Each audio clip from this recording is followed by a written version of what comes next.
Welcome to race day 2 at the 470 World Championships and the concluding day of the 5-race qualification stage.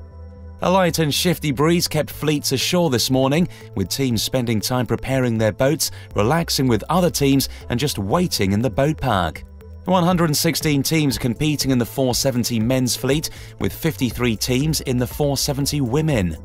Injury has forced out the gold medalists from the 470 Women Junior Worlds, Lemaitre and Retornaz from France, but the men's gold medalists Jordi Zama and Juan Herp from Spain are testing their fortunes in the senior 470 fleet too.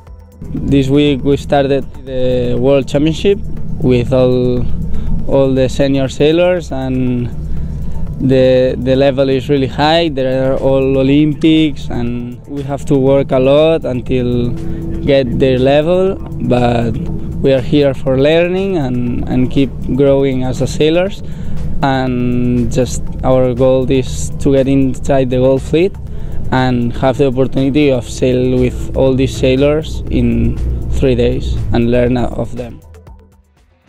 With a stable breeze filling in around 1500 hours, teams headed off to the race course where the wind was around 10 knots. 38 nations are competing here in La Rochelle, representing all continents, including teams from China, Philippines, Angola, South Africa, Japan and Chile, to highlight a few. For 2013, many teams are just starting back into their Olympic campaigns, with the World's Championships proving an ideal benchmark of their international performance. The lineup in the men's yellow fleet includes many renowned teams, including the world #1 pair of Belcher and Ryan and Austria's Schmidt-Reichstatter. Hitting up with them off the start line were Brazil's Mendes and Thiessen. The Aussies sailed fast and managed once again to climb to the front of the pack in the middle of the first upwind, putting in another outstanding performance to add to their scoreline of 2 race wins and a second place. On to the downwind, and the Australians had extended their lead, with Israel's young team of Cohen and Froelich, who last week claimed the bronze medal at the Junior Worlds, in second, and Argentina's Olympic bronze medal pair close to them. The Aussies sailed their own race, with the Israelis and Argentinians choosing opposite sides of the downwind gate. As these two headed back upwind, the breeze increased and the right-hand side chosen offered up more pressure, helping the pair to take a second-place finish.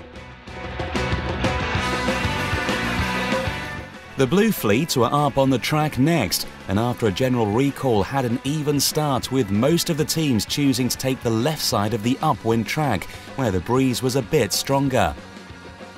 The British pair of Rogers and Willis claimed the front of the pack early in the race, with Brownlee and Hauser from Switzerland close behind during the downwind.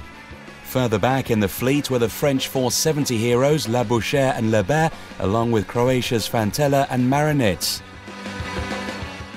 In the women's yellow fleet, Australia's 2008 Olympic gold medal helm Redshichi and new crew Cook, who competed in the rowing event at the 2012 Olympics, secured their first ever race win together in the day's opening race.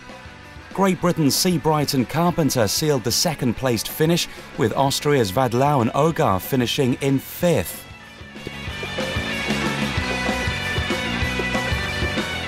Defending world champions and Olympic silver medalists Mills and Clark finished outside the top 10, but fought back to win the final race of the day. Shifty conditions were a challenge and brought some upset around the track. France's recently crowned 470 European champions Lecointre and Giron were invincible in the Blue Fleet, claiming another race win after a thrilling battle to the finish line with Japan's Yoshuda and Yoshioka and China's Wang and Huan.